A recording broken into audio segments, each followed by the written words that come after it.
안녕하세요. 디자이너로 일하고 있는 40대 여자입니다. 인생에는 수많은 경고등이 존재하죠. 당장 손 안의 휴대폰도 배터리가 다 되면 얼마 남지 않았다고 경고를 해주고, 운전을 하면 수십 개의 신호등과 내비게이션의 음성이 멈춰라, 가라, 속도를 좀 줄여라, 일일이 경고를 해주기도 하고요. 기계 문명의 시대에서 사람은 간혹 알아서 통제를 하지 않아도 기계가 시키는 대로, 기계가 말하는 대로 움직여도 안전하게 살 수 있는 시간을 살고 있습니다. 그런데 무엇보다도 인생에서 경고가 필요할 때는 바로 내 안에서 마음의 경고등이 켜져야 하는 순간이라는 생각이 들어요. 그 경고등이 살아온 경험에서 나오는 감에 의해 깜빡이는 거든지, 아니면 정말 설명할 수 없는 잠재력에 의해서든지 모르겠지만, 저는 경고등이 가장 필요한 순간에 그 경고등이 제가 사랑하는 사람의 형태로 깜빡인 경험이 있답니다. 무슨 황당한 소리인가 싶으시죠? 그렇다면 제 이야기를 끝까지 들어주시길 바랍니다. 저는 30 초반에 삼재가 지나고 나서 남편을 만났는데요. 남편은 제가 겪은 삼재가 지독한 만큼 정말 좋은 사람이었어요. 친구의 소개로 만난 남편은 세상에 치이던 저의 버팀목이자 정말 수호천사처럼 저를 지켜주는 사람이었죠. 그 당시 구두 디자이너로 일하던 저는 야근이 진짜 잦았거든요. 9시에 끝나는 건 웬 떡이냐 할 정도로 일찍 끝나는 수준이었고, 작업량이 많으면 기본이 11시 퇴근이었죠. 근데 공무원이었던 남편은 연애 기간 내내 제가 야근을 한다고 하면 늘 먼저 퇴근해서 집에 갔다가 다시 저희 회사에 출근했어요. 집에서 도시락을 싸서 저를 찾아온 거죠. 제가 늦게까지 일을 하다가 남편의 연락을 받고 회사 로비로 나가면 남편은 피곤에 쩔어서 유령처럼 다가오는 저를 참 안쓰럽고 애틋한 얼굴로 쳐다봤어요. 제가 남편의 따뜻하고 넓은 품에 안겨서 다 죽어가는 목소리로 속에도 없는 말을 하면, 남편은 다 아는 사람처럼 제 등을 토닥토닥 두들겨 주었어요. "뭐야? 뭐하러 왔어? 나 아직 일도 안 끝났는데. 그냥 집에서 쉬지. 우리 도연이 밥 먹이려고 왔지. 잠깐만 앉아서 쉬고 가. 도시락도 먹고." 저희가 결혼을 하고 나서도 남편은 햇살을 많이 받고 자란 소나무처럼 변함없는 사람이었어요. 원래 사람 기억이 다 미화된다고 하는데, 남편에 대한 기억은 미화된 것 하나 없이 정말 그대로인 것 같네요. 눈이 많이 온 날이면 평소보다 일찍 나가서 출근할 저를 위해 제 차에 쌓인 눈을 다 쓸어서 치워주는 게 일상이었으니까요. 제가 아들을 임신했을 때 아무래도 회사 업무량이 너무 많아서 그만두고 프리랜서로 전환을 했거든요. 근데 임신 막바지에 약간 조산기가 있어서 일찍 병원에 입원을 했어요. 다행히 문제없이 건강한 아들을 낳고 집으로 돌아오니까 옷방 겸 창고로 쓰던 방이 제 작업실로 바뀌어 있는 거예요. 알고 보니 남편이 저 집에서 편하게 작업을 하라고 저 모르게 천천히 방을 정리하고 꾸민 겁니다. 남편은 그런 사람이었어요. 엄청나게 큰 이벤트는 아니더라도 제가 조금 더 편하게 행복을 느낄 수 있도록 노력해주는 그런 사람이요. 근데 사람을 크게 좌절시키는 방법이 뭔지 아시나요? 바로 아주 행복한 순간에, 아, 이렇게만 살면 좋겠다 하는 순간, 불행의 나락에 던져버리는 방법이죠. 아들이 2살 됐을 때쯤 남편은 오랜만에 동창 모임이 있다고 나갔고, 저는 아들과 저녁을 먹고 거실에서 함께 누워서 책을 읽어주고 있었는데 깜빡 잠이 들었나 봐요. 순간 휴대폰 벨소리가 물에 잠긴 것 같은 고막을 뚫고 들렸어요. 놀라서 눈을 뜨고 주변을 살피니까 어둑한 방 안에 옆에서는 아들이 자고 있고, 거실 시계는 새벽 1시를 가리키고 있었죠. 막 잠에서 깨어난 상태에서 든 생각은 이 시간에 대체 누가 전화를 한 거지와 아직 남편이 안 들어왔나?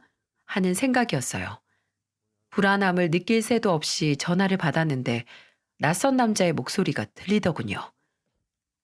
김형주 씨 보호자 되십니까? 네?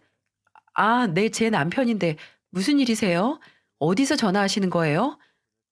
일단 침착하시고요. 이런 말 드리기 정말 죄송합니다만 지금 서울 땡땡 병원으로 와주셔야 될 것 같습니다. 남편분께서 지금 교통사고를 당하셨어요. 순간 이명이 들리더라고요. 몇 층 몇 호실로 오라는 남자는 본인을 경찰이라고 밝혔고 그 목소리를 듣는데 삐 하고 거슬리는 이명이 같이 들려서 몇 번을 뭐라고요? 뭐라고요? 하고 되물은 것 같네요. 다리에 힘이 안 들어가는데 일단 남편을 만나러 가야 하니 집에서 입던 잠옷 차린 그대로 아이만 데리고 나와 택시를 잡았어요. 근데 그 시간에 택시가 어떻게 빨리 잡힐 수 있었겠어요. 큰 길까지 계속 걷다가 나중에는 정신 차리고 코를 불러서 간신히 병원까지 갔죠. 하지만 제가 도착했을 때는 이미 남편은 이 세상 사람이 아니었습니다. 늦은 밤 신호등을 건너다가 신호 위반 차에 치인 남편은 제가 도착하기 5분 전에 숨을 거뒀어요. 뭐가 그렇게 급하다고 나랑 우리 애 얼굴 한 번만 보고 가지. 누워있는 남편에게 가까이 다가가지도 못하고 그대로 바닥에 주저앉아서 정말 오랫동안 울었습니다. 아들은 엄마가 목이 찢어져라 우니까 뭣도 모르고 따라 울기 시작했고요. 남편 장례식은 어떻게 치렀는지 아직도 기억이 안 나네요. 부모님과 가까운 친척들, 그리고 제 친구들이 와서 저 대신 많이 도와줬던 것 같은데 그냥 구석에 영원히 빠져나간 채로 아이만 안고 가만히 있었던 기억만 납니다. 장례식이 끝나고 남편을 낙골당에 안치를 시킨 후에도 달라지지 않았어요. 아니, 이제 품에 아이를 안고 있지도 않았습니다. 정말 애를 방치한 채 술만 먹은 것 같아요. 취하면 내 옆에 이제 남편이 없다는 걸 인지하지 않아도 되고 슬픔이 한순간에 사라지니까요. 정말 눈을 감고 누우면 다음날 눈을 뜨고 싶지 않았어요. 이대로 잠에서 깨지 않아도 괜찮다는 생각을 정말 무수히도 많이 했네요. 폐인 같은 생활이 지속됐고 프리랜서 계약을 했던 회사도 개인 사정으로 작업을 더 이상 미룰 수 없다는 통보를 해왔어요. 근데 손에 뭘 쥐고 집중을 할 수 있는 에너지 자체가 바닥나서 될 대로 되라라는 식으로 시간을 허비했죠. 그러다가 어머니께서 집으로 찾아오셨습니다. 딸이 힘든 것도 알고 이해하지만 손주가 방치되고 있는 것도 계속 두고 볼 수는 없으셨으니까요. 거의 몇 달을 조금의 청소도 되지 않고 먼지만 가득 쌓인 집을 둘러보신 어머니는 제게 뭐라 말은 못하시고 청소부터 시작하셨어요. 그리고 제 아들을 씻기고 밥을 먹이셨죠. 저는 당연히 앞에 놓인 죽 한 술도 뜨지 못했고 어머니는 그런 저를 빤히 보시다가 눈물을 흘리셨어요. 사위 보낸 지 얼마나 됐다고. 이제 딸까지 잃을 것 같아서 엄마가 너무 무서워. 도연아, 너 이렇게 시름시름 앓다가 잘못되면 이 엄마는 어떻게 하니? 우리 현준이는 또 어쩌고? 어? 도연아, 너 잘못되면 지금 너 슬픈 만큼 네 자식도 슬프게 만드는 거야. 우리 딸 천천히 다시 시작하자. 어? 김서방이 너 지금 이러고 있는 거 보면 마음 편히 눈을 감을 수 있겠어? 다행히 저는 어머니와 주변 사람들의 도움으로 일상을 천천히 회복해 나갔어요. 친구들도 서로 번갈아 가면서 저희 집에 와서 제가 밥은 잘 먹는지 제 아들은 잘 있는지 확인해 줬고요. 어머니께서도 시간 나실 때마다 집에 와서 제 곁을 지켜주셨죠. 체육교사인 동생도 발령난 학교가 멀리 있어서 자취하던 곳도 멀었는데 퇴근하면 종종 들러서 제 상태를 체크했습니다. 제가 올 필요 없다고 해도 제게 투덜거리면서 누나 보러 온 거 아니거든? 우리 현준이 보러 왔거든? 이렇게 말하면서도 한편으로는 냉장고에 든 음식이 줄었나 안 줄었나 확인하고 갔었어요. 집에서 일도 시작하면서 왜 사람이 업이 있어야 하는지 깨닫기도 했네요. 집중할 일이 있으니까 잡생각 없이 시간을 보낼 수 있었어요. 아들과 있을 때는 아들에게 집중을 하고 일을 할 때는 일에 집중하는 만큼 외로움이나 공허함을 완전하게 잊을 수 있어서 술도 자연스럽게 끊게 됐고요. 그렇게 남편을 쏙 빼닮은 아들과의 생활과 일에 치중하면서 7년 정도 세월이 흘렀습니다. 늘린 작업량만큼 남편의 빈자리를 잊을 수 있어서 솔직히 그동안 무리해서 일하긴 했어요. 집에서 집안일하고 아들과 함께 보내는 시간 외에는 계속해서 일을 받아와서 했었거든요. 아들이 학교에 다니면서 일을 더 늘렸고요. 그리고 그 결과 제 몸이 많이 망가졌습니다. 오래 앉아서 작업하는 일을 하다 보니까 자세도 굳었고 허리 통증이 심해져서 병원에 다니기 시작했어요. 병원에서는 조금이라도 일주일에 3번 이상은 할 수 있는 운동을 하라고 하더라고요. 근데 제가 실내에서 하는 운동은 답답해서 잘 하질 못했어요. 그래서 생각을 하다가 자전거를 타기로 했어요.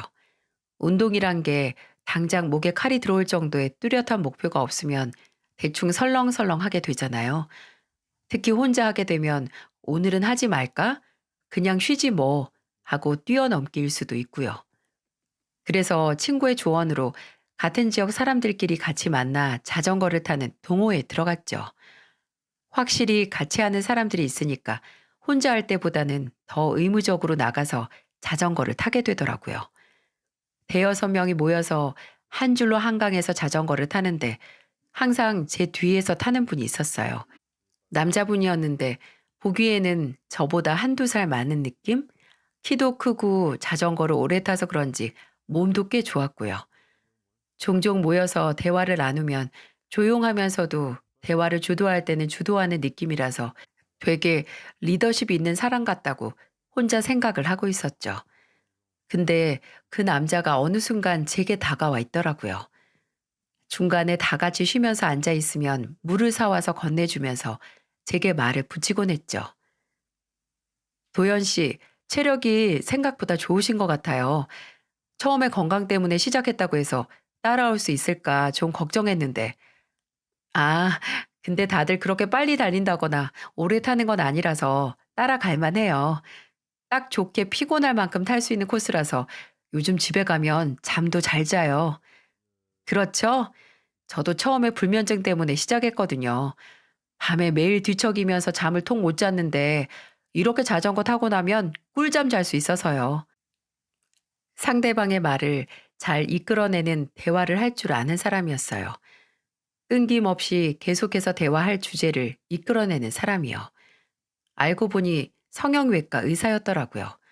고객하고 상담하면서 단련된 대화 기술이라고 알아봤냐고 하면서 웃는데 느낌이 좋았습니다. 동호회 뒤풀이에서 다 같이 저녁을 먹으러 갔는데 남자는 탁자에 놓인 제 휴대폰 속 배경인 아들 사진을 보고 웃으면서 말을 하더군요. 아드님이에요? 너무 귀엽다. 한 10살 정도 되어 보이는데요? 비슷해요. 9살이에요. 또래보다 키가 좀 크긴 해요. 아빠 키 닮았나? 남편분도 키가 크신가 봐요. 네? 아, 네, 그렇죠, 뭐. 갑작스럽게 나온 남편의 얘기에 제가 좀 표정 관리를 못할 정도로 어두워졌거든요. 근데 남자는 다른 말 없이 대화 주제를 바꿔서 다시 얘기를 시작하더라고요. 그냥 그런가 보다 저도 넘어갔는데 식사를 다 하고 집에 오니까 번호를 교환한 남자에게서 문자가 와 있었어요. 잘 들어갔어요. 고민이 많을 때는 자전거 타면서 좋은 공기 마시는 것만큼 좋은 거 없어요. 동호회 모임 말고도 혹시 다른 사람하고 자전거 타고 싶으면 언제든 연락 주세요. 말 잘하는 만큼 이야기도 잘 들어주는 주연재입니다. 라고 말이죠. 남자는 그 찰나의 순간에 제 얼굴에 도는 어두운 기억을 알아본 모양이었어요. 처음에는 제 속을 내보였다는 생각에 이상하게 모임이 안 나가게 되더라고요. 일종의 방어 기제라고 할까요? 한동안 동호회에 안 나가다가 오랜만에 나가니까 남자는 저를 보고 깜짝 놀라더군요. 그리고 그전만큼 말을 걸어오지도 않았어요. 근데 모임이 끝나고 파하는 분위기에서 조용히 저를 잡고 그러더군요. 괜히 개인적으로 연락을 해서 미안하다고 그게 부담스러워서 제가 모임에 안 나온 줄 알았대요. 이제 불편하게 만들지 않을 테니까 좋은 취미 그만두지 말라고 하는데 뭔가 풀 죽은 듯이 말하는 모습에 괜히 제가 미안해져서 무슨 생각에서인지 제 이야기를 털어놓게 됐습니다. 해가 져가는 한강 근처 풀밭에 앉아서 7년 전에 남편이 먼저 떠났고 그 후에 다른 사람을 만나서 가까워지는 것과 내 과거를 말하는 게 힘들다고 말이에요. 제가 제 속을 털어보이니까 놀랍게도 남자 입에서 전혀 예상치도 못했던 말이 나오더라고요. 진짜 같은 아픔을 갖고 있는 사람은 서로 끌리는 법인가 봐요. 그게 무슨 소리예요? 저는 5년 전에 사별했어요. 아내는 암이었고요. 남자는 제가 겪은 슬픔을 본인도 겪었다고 고백했습니다. 정말 묘했어요. 분명 저마다 비슷한 일을 겪어도 받아들이는 슬픔은 천지 차이로 다를 텐데 다 비슷한 일을 겪은 사람을 마주하는 것만으로도 뭔가 위로를 받는 기분이었죠. 이래서 동병상련이라는 말이 있구나 하고 한결 편해진 마음이었어요. 남자 또한 본인 얘기를 털어놓으면서 본인은 그래도 아내가 아픈 시간 동안 천천히 이별을 준비했지만 저는 갑작스런 사고 때문에 갑작스럽게 남편과 헤어지게 돼서 더 힘들었을 것 같다면서 저를 위로해 주더군요. 기억을 공유한다는 게 사람을 정말 빠르게 가깝게 만들더라고요. 남자와 저는 모임 외에도 만나서 그냥 밥도 먹고 대화를 하는 시간이 많아졌죠.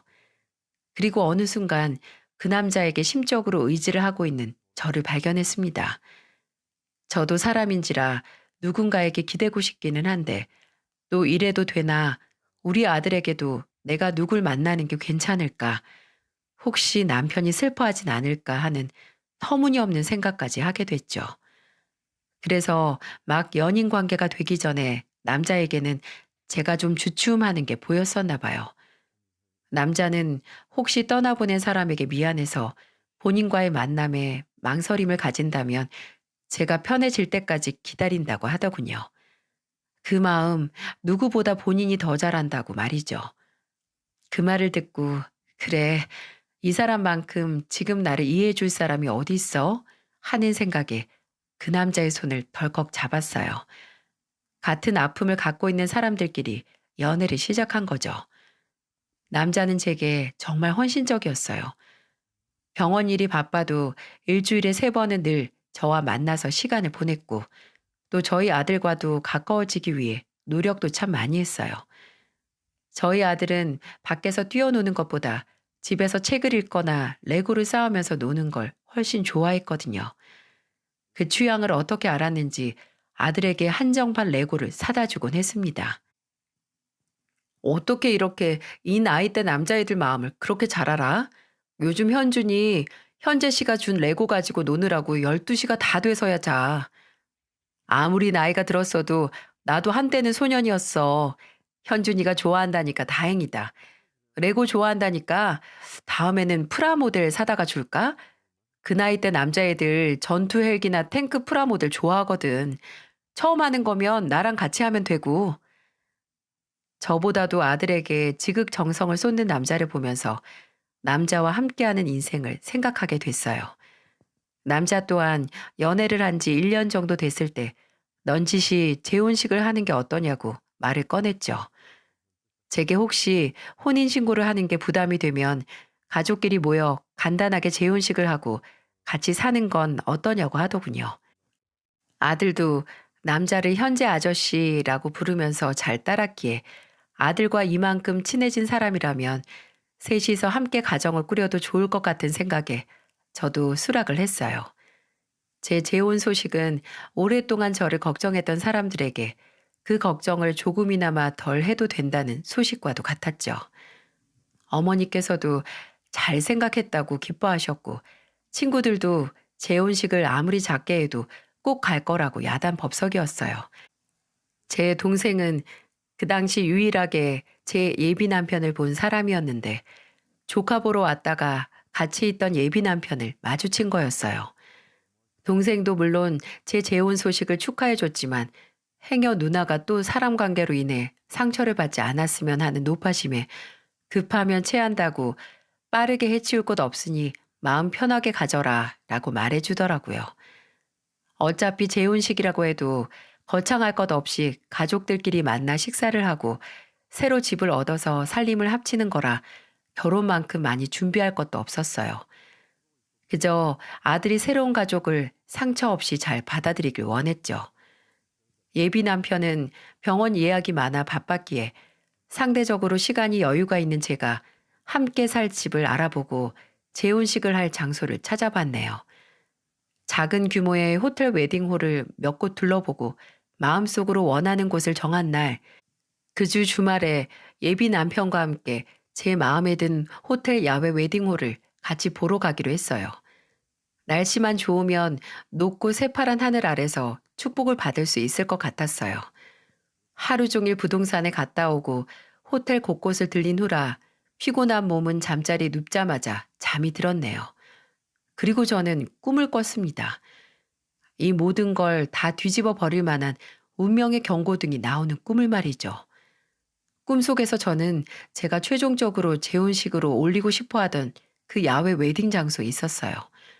분명 제가 보고 온 날은 구름 한 점 없는 하늘 아래 푸른 풀들이 깔린 곳이었는데 이상하게 하늘도 우중충한 게 누가 재채기 한 번 하면 하늘에서 와락 빗줄기가 쏟아질 것 같았네요. 저는 하얀 원피스를 입고 신부가 입장하는 하얀 카펫 끝에 서 있었어요. 그리고 그 반대편 끝에는 제 예비 남편으로 보이는 사람이 서 있었고요. 꿈이라서 별다른 생각 없이 머릿속에 아, 나 재혼하지? 오늘이 재혼식이었나 보다. 근데 나 따로 입장 안 하기로 했는데 좀 이상하네? 하고 뭐 입장하기로 했나 보지 생각을 하고 예비 남편이 있는 곳으로 한 걸음 내디디려고 했어요. 그런데 그때 뒤에서 누군가가 제 손을 턱 잡는 거예요. 놀라서 바로 뒤를 돌아보고 꿈이 아니었다면 다리가 풀려 주저앉았을 거예요. 저를 잡은 건 바로 이미 이 세상 사람이 아닌 제 남편이었어요. 남편은 마지막 모습 그대로 젊고 다정한 얼굴 그대로였지만 표정만은 무섭게 굳히고 있었죠. 이게 대체 무슨 상황이지 하는 생각에 남편이 이미 죽었다는 생각도 못하고 떨리는 목소리로 남편을 불렀어요. 여보, 뭐야? 왜 여기 있어? 도연아, 너 가면 안 돼. 너 가면 큰일 나. 그게 무슨 소리야? 나 지금 가야 돼, 여보. 나 보내줘. 안 돼, 도연아. 너 가면 안 돼. 절대 그 남자한테 가면 안 돼. 남편은 끈질기게 제 손을 잡고 놔주지 않았습니다. 저는 점점 제 팔을 옥죄어 오는 남편의 힘이 아프게 느껴져서 제발 놔달라고 했어요. 그렇게 한참을 실랑이를 하다가 남편이 순간 사색이 돼서 안 돼! 하는 외침에 잠에서 깨고 말았죠. 꿈에서 깨고 나서도 한참 동안 뭐가 꿈이고 현실인지 한동안 구분을 못했습니다. 그렇게 다시 잠에도 못 들고 날밤을 샜죠. 아침이 되고 아들을 학교에 보낸 후에도 계속해서 그 꿈 때문에 싱숭생숭하더군요. 내가 무의식 중에 남편에 대한 죄책감을 느끼고 있어서 꾼 꿈은 아닐까 하고 제 자신을 다독였어요. 근데 아무리 그냥 꿈은 꿈이다, 아무 의미 없다고 생각을 하려고 해도 꿈속에서 봤던 남편의 그 얼굴이 계속 생각나는 거예요. 친구들에게 말을 해봐도 네가 괜히 아직도 남편을 못 잊어서 그런다. 예비 남편이랑 합치면 괜찮을 거다라고 하고 어머니에게는 아예 더 큰 걱정을 하실까 말도 못했고요. 그래서 마지막으로 한 사람에게만 더 제 걱정을 털어놓기로 했어요. 바로 제 남동생이었죠. 동생은 그 당시 결혼을 해서 살고 있었는데 올케도 성격이 참 좋고 적극적이라서 종종 제 아들과 함께 넷이서 많이 놀러 다녔거든요. 아직 자식이 없어서 저 쉬라고 아들 데리고 셋이서 놀이동산이다, 여행이다 다니기도 했고요. 투덜투덜해도 늘 제 뒤치다꺼리를 해주던 든든한 동생이라서 동생에게 털어놓으면 뭔가 해답을 얻지는 못해도 제 마음은 편해질 것 같았어요. 나를 잡고 동생의 집에 갔습니다. 올케는 아들을 데리고 있고 저는 주방에 동생과 마주보고 앉아서 그 꿈 얘기를 시작했어요. 제가 꿈 얘기를 하면 할수록 동생 표정이 묘하게 가라앉더군요. 저는 설명을 마치고 조용히 동생의 눈치를 보다 물었어요. 내가 괜한 꿈 꾼 거겠지? 나 이 꿈 때문에 식장 예약도 미뤘어. 그 사람한테는 마음에 드는 곳이 없다고 더 알아보겠다고 했고, 내가 예민한 거겠지? 그치? 아니야. 잘 미뤘어. 누나한테는 그때 말 안 했는데, 나 사실 그 남자 만나고 나서 좀 찝찝했어. 찝찝했다고? 왜? 왜 사람이 느낌이라는 게 있잖아. 그 사람 웃는 게 어딘지 좀. 원래 남자는 남자가 봐야 잘 아는 거야. 그게 뭐야? 그냥 느낌일 뿐이잖아. 그럼 누나는 한 번 꿈에 안 나오던 매형이 이때 갑자기 나온 게 그냥 우연 같아? 그걸 모르겠으니까 문제지. 진짜 개꿈이면 어떡해? 누나 잘 생각해봐. 아무리 누나가 사서 걱정한 거더라도 먼 일 나기 전에 돌다리 두드려 보고 가는 게 훨씬 나아. 그리고 누나, 매형을 생각해봐. 매형이 괜히 누나 꿈에 나와서 괜한 걱정하라고 속 시끄럽게 할 사람이야? 죽은 매형은 누나가 더 잘 알잖아. 내가 아는 매형은 아내가 새로운 시작한다고 해서 괜히 초칠 그런 사람 아니야. 오히려 본인 있고 잘 살라고 축복해줄 사람이지. 맞는 얘기였어요. 남편은 괜히 저를 혼란스럽게 할 사람이 아니었습니다.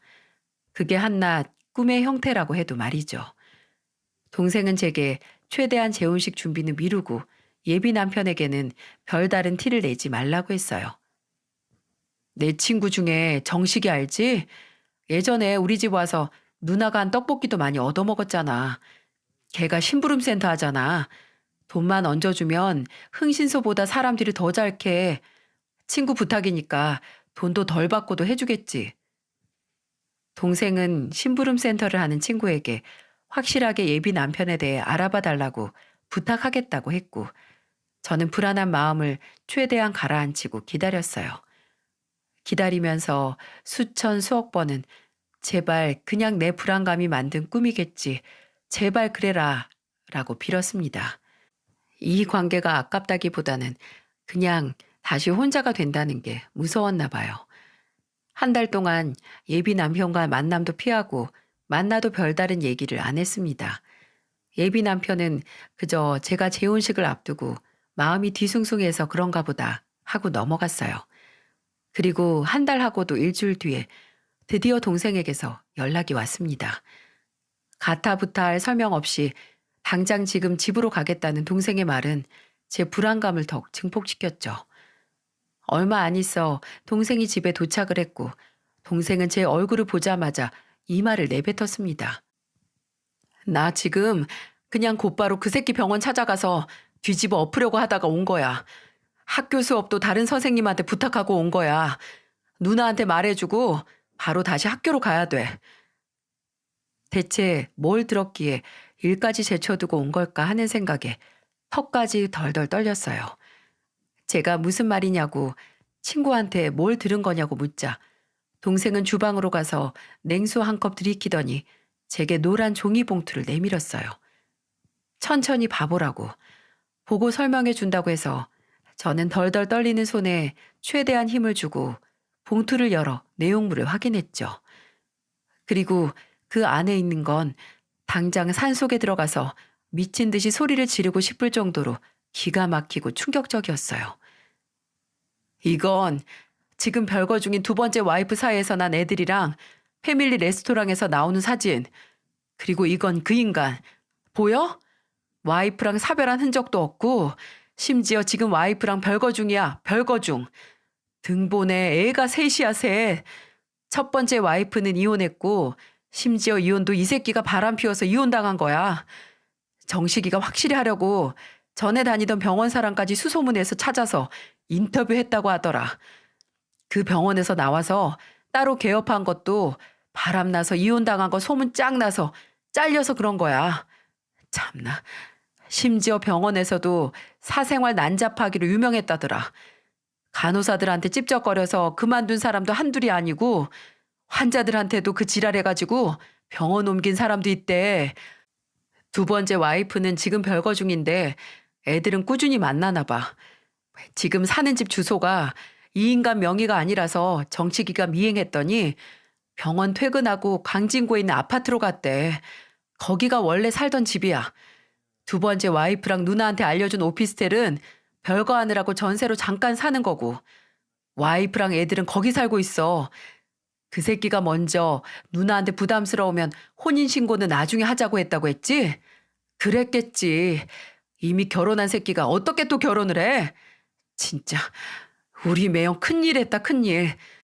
매영이 누나 꿈에 안 나와서 덜컥 살림 차렸으면 누나 아무것도 모르는 상태에서 상간녀 될 수 있었던 거야. 내가 진짜 그 새끼 병원에 가서 요절을 내려고 하다가 참았어. 이 새끼 지금 소송 걸린 것도 있는 거 알아? 환자가 고발. 누나, 내 얘기 듣고 있어? 땜에 커다란 구멍이 뚫린 듯 콸콸콸 얘기를 하는 동생의 말들을 전부 귀에 담으면서도 제 눈은 사진 하나에 집중됐어요. 바로 예비 남편, 아니 그 자식이 본인 자식으로 보이는 아이와 대형 장난감 가게를 손잡고 나오는 사진인데 아이가 품에 안고 있는 그 장난감이 바로 며칠 전 제 아들에게 사다 주었던 것과 똑같은 프라 모델이었던 겁니다. 걷잡을 수 없는 분노에 사로잡힌 저는 그대로 눈앞의 사진과 서류들을 모아들었어요. 그리고 저를 부르는 동생을 모른 척하고 동생 집에서 나와 택시를 잡아탔습니다. 그때 운전대를 잡았으면 사고가 날 것 같았거든요. 그리고 그대로 그 인간의 병원으로 향했어요. 내가 남편을 잃고 그리워한 감정을 가지고 이용한 그 인간을 만나러 말이죠. 병원에 들어서서 데스크 직원이 말리든 말든 밀고 그 인간이 있는 진료실로 들어갔어요. 마침 상담이 끝났는지 환자가 나오는 중이었고 의자에 앉아있던 그 인간은 당황한 얼굴로 저를 올려다봤죠. 당신이 어쩐 일이야 갑자기? 죄송합니다 원장님. 이분이 갑자기... 아니에요. 아는 사람이에요. 점심시간까지 예약 없죠? 그 인간은 아주 부드러운 말투로 저를 따라 들어온 간호사를 내보냈고 다시 저를 보고 무슨 일이냐고 다정하게 물었습니다. 아는 사람? 그래. 이미 병원 사람들은 원장님 아내랑 자식들 빤히 다 알고 있을 테니까 나보고 재혼할 상대라고 말도 못하겠지. 무슨 소리야. 느닷없이 찾아와서 알아듣게 좀 말해. 시간 아까우니까 모른 척 하지 말자. 그냥 지금 내가 당신이 두 번째 아내랑 살고 있는 집 숟가락 젓가락 쑥까지 다 알고 있다고 생각해. 그럼 대화가 좀 빨리 진행될 테니까. 어디서 들었어? 대체 뭘 한 거야? 그건 알 필요 없고 당신 정말 상종도 못할 쓰레기구나. 뭐? 아내를 암으로 잃었어? 그래서 내 마음을 누구보다 잘 안다고? 이 정도면 무슨 정신병 수준 아니니? 원래 상대방 마음 얻으려고 연애하기 전에 마음에 없는 소리 하잖아. 그거랑 같은 거야. 말이 되는 소리 좀 해. 그냥 이빨 터는 거랑 차원이 다른 거짓말이라는 거 당신이 더 잘 알잖아. 그리고 지금 별거 중이라서 떨어져 있는 자식한테 사준 장난감을 감히 내 아들한테 똑같이 선물을 해? 진짜 감탄스러울 정도로 뻔뻔하다. 의대를 나온 게 아니라 어디서 사람 속이는 법 배우는 거 아니야? 이 더러운 새끼야. 와, 이렇게 몰상식하게 남의 영업장 와서 소리 지르는 거 보니까 너랑 재혼을 하는 것보다 그냥 원래 와이프한테 돌아가는 게 훨씬 낫겠다는 생각이 든다. 말은 똑바로 해. 이미 결혼한 새끼가 무슨 재혼이고 원래 와이프가 아니라 두 번째로 결혼한 별거 중인 와이프겠지. 이 멍청한 새끼야. 그 모자란 머리로 잘도 이때까지 날 속였네. 놀랍다 정말. 그래, 다 떠들었으면 나가. 이미 다 알게 된 거 입 아프게 나랑 신랑이 할 필요도 없잖아. 그냥 외롭던 참에 둘이 잘 놀았다고 치고 예전 자리로 돌아가자. 나는 내 와이프랑 애들 있는 자리로, 너는 그냥 네 아들하고 둘이서 사는 그 자리로 말이야. 어때? 그래, 나는 내 아들 있는 원래 자리로 돌아갈 거지만 너는 과연 돌아갈 수 있을까? 세상 어느 여자가 너같이 더러운 놈을 받아주겠어? 쓰레기는 재활용이 된다고 하지만 너 같은 건 음식물 쓰레기만큼의 수준도 못 돼서 짐승줄 찌꺼기로 쓰지도 못할 거야. 너 분명히 네 업보에 숨 막혀서 질식할 거다. 이 짐승보다도 못한 새끼야. 저는 그 말을 그 인간의 재수 없는 얼굴에 내뱉고 병원을 나왔어요. 부들부들 떨리는 다리로 한참을 걸었습니다. 이대로는 절대 끝낼 수가 없어서 제 말대로 그 인간이 돌아갈 자리를 없애버려야겠다고 생각했어요. 그래서 동생에게 전화를 걸었습니다. 그리고 친구인 정식이에게 그 인간 두 번째 와이프와 아이들이 살고 있는 집 주소를 알아냈어요. 그렇게 알아낸 아파트 앞에 서서 멍하니 생각을 정리했습니다. 이렇게 왔어도 어떻게 그 여자에게 상황을 설명할 것이며 그 여자가 제 말을 믿어줄 보장도 없으니까요. 하지만 무작정 기다렸어요. 동생의 친구 말로는 그 여자는 평일 2시쯤에 요가에 갔다가 돌아온다고 했고 그때 시간이 1시 반이었거든요. 혹시 그 여자가 원래 예정되어 있던 스케줄대로 움직이지 않을 수도 있지만 상관없었어요. 그 당시 제게는 그 방법밖에 생각이 안 났거든요. 그리고 2시 40분이 넘어갈 때쯤 어깨에 짐백을 맨 여자가 나타났습니다. 아까 사진에서 본 그 여자가 말이죠. 저는 천천히 그 여자에게 다가갔어요. 그리고 최대한 침착한 목소리로 말을 걸었습니다. 실례합니다. 최현영 씨 맞으세요? 네, 그런데요, 절 아시나요? 저는 이도연이라고 하는데 이번에 그쪽 남편 주현재 씨와 본의 아니게 재혼식을 할 뻔한 사람이에요. 여자는 저를 방금 정신병원에서 탈출한 사람처럼 쳐다봤어요. 그럴 수밖에 없겠죠. 너무 뜬금없이 터무니없는 말이었을 테니까요. 저는 재빠르게 손에 준비하고 있던 휴대폰을 들어 여자 앞에 내밀었어요.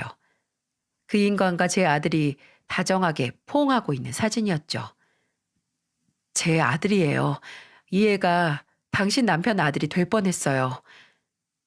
예상대로 여자는 들을 말 없다고 저리 가라고 하면서 제게서 멀어졌습니다. 저는 그런 여자 뒤에 대고 그쪽 애들이 조금이라도 부끄러움 없는 아빠에게서 자라길 바란다면 제발 제 말 좀 들어주세요.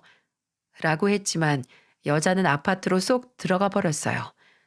저는 무기력하게 나올 때까지 여기서 기다리겠다고 했죠. 이대로 끝인가 했습니다. 아마 여자는 충격 속에서 그 인간에게 전화를 걸 테고 그 인간은 태연하게 거짓말을 해서 또 속이겠지 하고 포기해야 하나 싶었어요. 그런데 한 10분 정도 뒤에 아파트 공용 현관문이 열리면서 그 여자가 나왔습니다.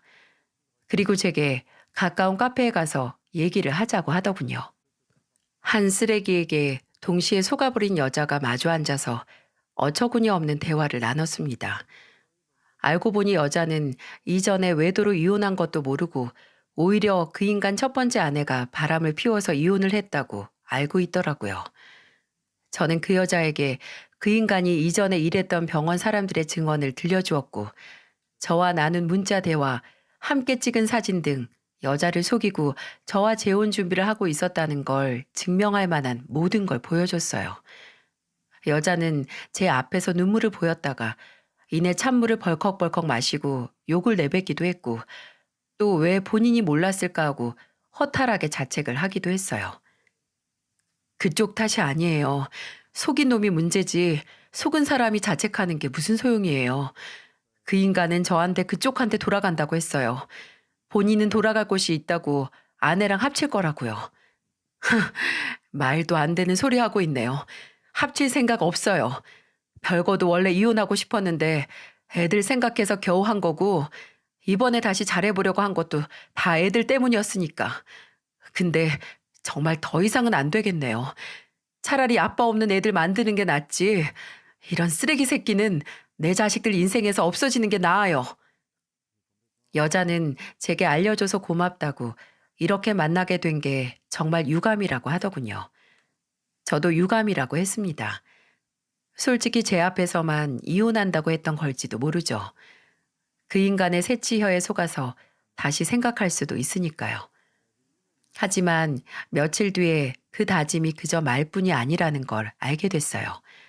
서로 각자 갈 길 가자고 했던 그 인간이 저를 찾아왔거든요. 도둑놈 마냥 남의 집 앞에 떡하니 서 있어서 어찌나 놀랐는지 저를 보고 한 말이 뭔 줄 아시나요? 현관 비밀번호 바꿨더라? 두 번 다시 상종 안 할 쓰레기가 번호를 알고 있어서 바꿨다. 왜? 쓰레기로 불린 인간은 세상 불쌍한 표정을 짓더니 제게 다시 만나자고 하더군요. 말이 되나요? 어떻게 사람의 탈을 쓰고 이 정도로 뻔뻔할 수가 있을까요? 제정신이니? 내가 왜 널 만나? 도연아, 내가 사랑한 건 너야. 그때는 네가 내 뒷조사를 했다는 게 화가 나서 그랬어. 내가 아무리 그 전에 여자 관계가 복잡했다고 하더라도 내 마지막 여자는 너야. 믿어줘. 끔찍한 소리 하지도 마. 누가 네 마지막 여자가 되고 싶어 해. 그리고 누가 모를 줄 알아? 너 네 와이프한테 까이고 나한테 온 거잖아. 맞지? 아니야. 왜 그렇게 생각을 해? 내가 너 나 몰래 내 와이프 찾아가서 다 폭로한 것도 그냥 모른 척하고 너한테 온 거 몰라? 어, 그래. 쓸데없는 짓이지만 수고했다. 수고했어. 여기까지 오느라 힘들었겠네. 근데 어쩌니? 너 혼자 그냥 돌아가야 하는데. 나, 너 같은 쓰레기는 냄새 나서 옆에 못 있겠어. 부탁이니까 제발 찾아오지 마. 어? 그리고 행여 이게 끝이라고 생각하지 말고. 네 업보 아직 절반도 너한테 돌아간 거 아니니까. 그렇게 말을 하고 얼굴 앞에서 문을 쾅 닫으면서 들어갔어요. 제 마지막 말은 빈말이 아니었습니다. 여자한테 버림받은 결말이 끝이 아니게 만들어주고 싶었거든요. 그래서 그 후에는 변호사를 찾아갔어요. 그 인간을 혼인빙자 사기죄로 고소하고 싶었어요. 하지만 안타깝게도 둘 사이에 금전 문제가 없었다면 사기죄는 성립하지 않는다고 하더라고요. 혼인빙자 간음죄가 있었다면 고소할 수 있었겠지만 이미 사라진 법이었고요. 진짜 이게 마지막인가? 더 처절하고 시원한 복수를 해서 업보가 그 인간 목을 조르게 하고 싶었는데 라고 좌절할 뻔했습니다. 할 뻔했어요. 그 인간과 헤어진 후 몇 달 후 동생의 친구가 동생에게 연락을 하기 전까지 말이죠. 동생의 부탁으로 제 상황을 알게 된 동생의 친구는 그 후에도 종종 그 인간이 어떻게 사는지 확인을 해봤나 봐요. 그러던 중 사건이 터진 거죠. 그 인간이 본인의 지위를 이용해서 병원에서 환자들을 상대로 당장 지옥에 떨어져도 시원치 않을 짓을 해서 구속이 됐다는 걸 말입니다. 그 인간은 저를 이용했던 것처럼 본인의 의사 지위를 이용해서 다른 여자들까지 본인의 피해자로 만들었어요. 동생의 친구가 알아냈던 정보들 중에 그 인간이 환자들에게 고소를 당했다고 했었잖아요. 그중 제대로 된 증거를 가진 피해자가 나왔는지 그 인간은 그 일로 면허가 정지되고 바로 구속 송치됐다고 동생이 한껏 흥분을 해서 제게 알려주더군요. 제가 나서지 않았어도 어차피 그 인간은 본인 업보에 깔릴 운명이었나 봅니다. 정말 업보라는 게 부메랑처럼 돌아오는 건 정말 맞나 봐요. 언제 돌아올지 그 타이밍을 예측하지 못할 뿐이지 언젠가는 분명히 돌아온다고요. 그 인간이 구속된 다음에 어떻게 됐는지 알지는 못합니다. 동생 친구는 재판 결과까지 알아보려고 했지만 제가 그러지 말라고 했어요. 그 인간을 끝까지 본다면 뭔가 이 관계가 마무리돼서 계속 이어진 느낌이 들 것 같았거든요. 그 인간의 끝이 어떻게 되든 아예 알고 싶지도 제 기억에 담아두고 싶지도 않았습니다. 지금도 가끔씩 그 인간을 만나 속은 순간을 떠올리면 치가 떨리고 소름이 끼쳐요. 이 사건으로 사람이 못할 거짓말은 없고 본인의 사리사욕과 욕망을 위해서는 상상도 못할 인간 이하의 짓도 태어나게 할 수 있다는 걸 분명히 알았으니까요. 주변 사람들은 제 재혼 실패를 두고 미리 알아서 다행이다라고 하면서 동시에 혼자 된 건 또 아쉽고 안타깝다고 하지만 오히려 저는 이 사건을 계기로 혼자가 돼서 천만다행이라고 생각하고 있어요. 불어 두 사람이 되려고 노력하지 않아도 된다는 것과 차라리 혼자인 게 더 낫다는 걸 몸소 깨닫고 인정하게 됐으니까요. 그리고 이 모든 걸 하늘에 있는 제 하나뿐인 남편이 알려줬다는 생각이 들기도 해요. 남편이 생전에 즐겨 읽던 책 중에 법정 스님의 홀로 사는 즐거움이라는 책이 있었습니다. 이번에 오랜만에 남편이 남긴 책을 정리하다가 이 책에서 한 구절을 발견했죠. 사람은 본질적으로 홀로일 수밖에 없는 존재다. 홀로 사는 사람들은 지늘게 더럽혀지지 않는 연꽃처럼 살려고 한다. 홀로 있다는 것은 물들지 않고 순진무구하고 자유롭고 전체적이고 부서지지 않음을 뜻한다. 앞으로의 제게 꼭 필요한 말이라는 생각이 들더군요. 남편은 제 곁에 없지만 정말 한순간도 빼놓지 않고 제게 큰 도움을 주는 것 같아요. 저는 남편이 제게 준 이 지혜와 또 남편 대신 제 곁을 지켜주는 아들과 함께 연꽃처럼 자유롭고 부서지지 않는 인생을 살기 위해 노력해야겠습니다. 앞으로 저와 아들의 일상을 조금이라도 위협하는 요소는 아예 거들떠 보지도 않을 생각이에요. 제 이야기를 들어주신 여러분과 제 곁을 지켜주는 가족들과 친구들, 그리고 늘 그랬듯이 언제나 그 자리에 있는 대체될 수 없는 제 남편에게 감사의 말씀을 드리면서 이 이야기를 마치려고 합니다. 모두들 건강하시길 바랍니다.